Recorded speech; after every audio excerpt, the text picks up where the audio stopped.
Force Touch has already been unveiled in the Apple Watch and the MacBook trackpad, and it's a heavily rumoured feature for the iPhone 7. It detects finger movements and distinguishes between hard and soft taps. I mean, anyone can do that, frankly. Degrees of pressure will effectively result in contextual menu pop-ups, depending on the strength of touch used. In essence, this will allow developers to use an extra set of new inputs for allowing users to interact with their apps in new ways. For example, imagine a first-person shooter being able to tell if you want to launch a grenade or fire a gun simply by measuring the force of your tap.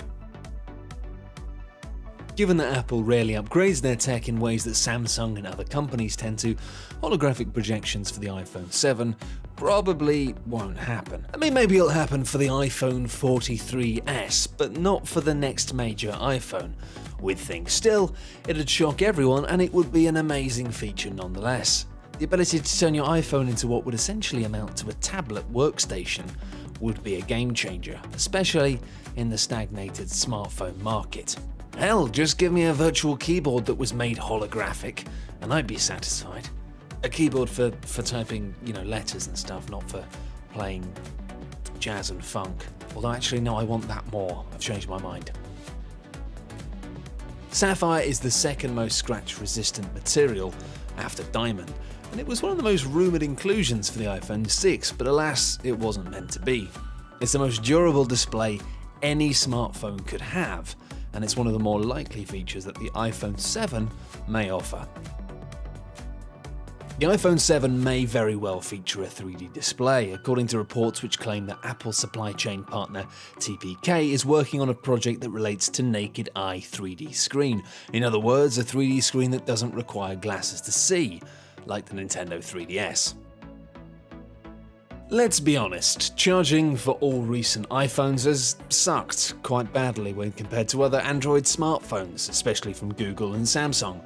Apple manages to make each new iPhone slimmer while equipping it with a faster processor and a graphics chip to also improve on battery life. The iPhone 6 was originally rumoured to have a front display made from sapphire glass, which would have made it possible to use it as a solar collector. This would allow you to put your phone into charge mode throughout the day. All you'd have to do is take a walk in the park at lunch just to give a boost to your battery. I mean, a walk in the park with your phone out, which might be risky depending on the park, and also you do need sunshine, which, if you're from England like me, you've got basically no chance of having any. But it would be fun. Here's hoping it comes to the successor.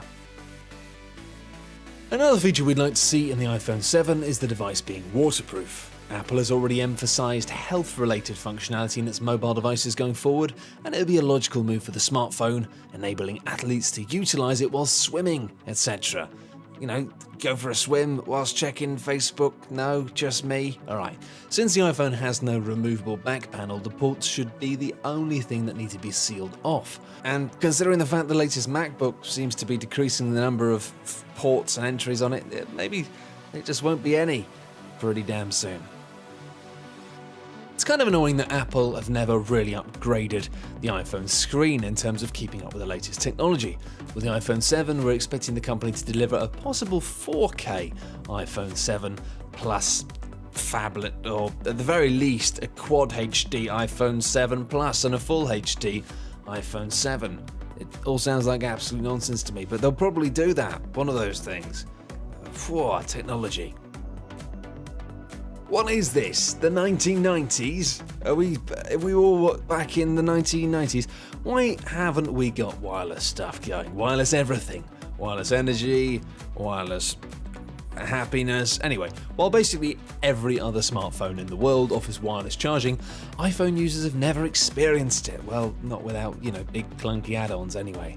The technology has come a long way in the past few years, and Apple, a company that has over $100 billion in the bank, should ideally invest in a now common feature that you see in many kinds of phones. We understand this being implemented in the iPhone 7 is a little bit far-fetched, but it's still a possibility, after Apple created a patent for basically a joystick version of the Apple Home button. The button would essentially expand into a mini joystick that could be moved around in order to control various activities on the screen. This would target the massive iPhone game market, and it would be amazingly fun too. You could have different types of games, maybe some games that weren't awful. The laser keyboard feature has been rumoured ever since the original iPhone was released. Imagine the iPhone 7 comes equipped with a laser keyboard and, better yet, a holographic projector. Now we're talking. It may be a long way away, but at least Apple acknowledges that there's some appeal here. They have a patent for a projected keyboard showing how the system might work with a laser projected keyboard built into an iPad. Maybe one day, my personal dream of playing Grand Theft Auto 6 anywhere via the iPhone 7 whilst playing jazz music on a holographic keyboard with a joystick feature and an inbuilt projector could become the reality that currently is just a dream. But knowing Apple and the fact that that's kind of ridiculous, probably not.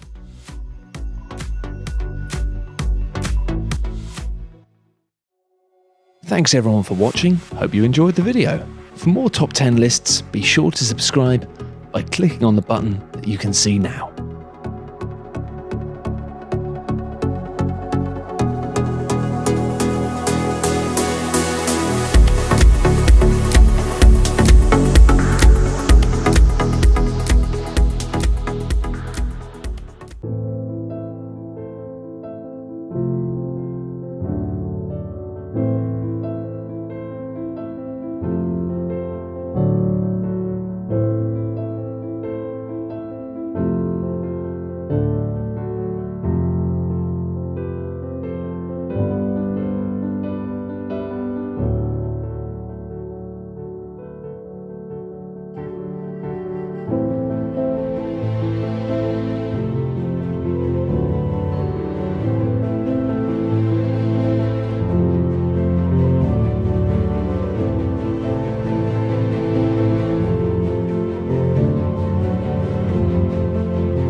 Hello YouTube, this is iPhone 7 recent rumors. What will the next iPhone be called? Will it be the iPhone 6s or iPhone 6c? If Apple sticks to its traditional naming, then it's more likely that the next iPhone will be called the iPhone 6s instead of the iPhone 7. Now let's talk about the specification of the iPhone 7. The screen size. 4.7 inches may be the sweet spot for the average Apple fan, but seems that Apple is going to include different sizes for the screen. Next, moving on with the design of the next iPhone, Apple has published a patent relating to such displays, which hints at a future iPhone with a display that extends onto the sides of the device, providing interactive or touch-sensitive portions that give access to the slide to unlock functionality music player controls, messaging readout, color ID, system controls, and much more. It's possible that Apple will use different materials to make the iPhone 7 more durable. There are words that the iPhone 7 will have a 3D display. The iPhone 7 could feature a 3D display, in other words, a 3D screen that doesn't require glasses to see. A very hot topic for the next iPhone will be the camera. When it comes to the iPhone 7's camera, the latest reports suggest that it could offer a significant improvement over the camera found in the iPhone 6 and iPhone 6 Plus. In fact, this could be the biggest camera jump in the history of the iPhone. Daring Fireball's John Gruber recently said in a podcast on his blog that a source claims the iPhone 7's camera will have a two-lens system that could help allow users to capture DSLR quality imagery. A dual lens design offers a number of advantages over the present iPhone camera setup, including the option to add an optical zoom. It's also been suggested that future iPhone cameras will have better performance in low light conditions. Talking a little about its processor, the processors are expected to be manufactured using a 14 nanometer design. The new chips are expected to be smaller, more efficient, and of course more powerful. Most probably Apple itself will design the A9 chips as it has done with A-class processor chips in the past. A very interesting new rumor for the iPhone 7 new feature is the joystick-style home button for gamers. Essentially, the concept of this is the home button of the iPhone 7 would be able to pop up on a little spring and turn into a sort of mini joystick for playing games. There are plenty of iOS games that would benefit from a hardware controller, and this sounds like a lot of fun. A new charger for the next iPhone. In August 2014, rumors about a new iPhone charger emerged, suggesting that the USB part of the charger could be reversible just like the Lightning Connect. Imagine the USB being plugged into the adapter both ways, in the same way that the Lightning connector itself is reversible. iOS 9 is also likely to introduce new features at the software level. Among the features we're hoping to see in iOS 9, improved parental controls, group FaceTime calls, and split-screen application multitasking. And now about the release date. When is the iPhone 7 coming out? If Apple sticks to its traditions, we can expect the iPhone 7 to arrive in mid of September 2015. However, it's possible and has been widely speculated that Apple will begin releasing new iPhones twice a year to help it keep up with the ever-growing and ever-improving competition. This would mean an iPhone launch event in the spring of 2015 followed by another in the autumn. In this case, we would expect less dramatic enhancements in each update.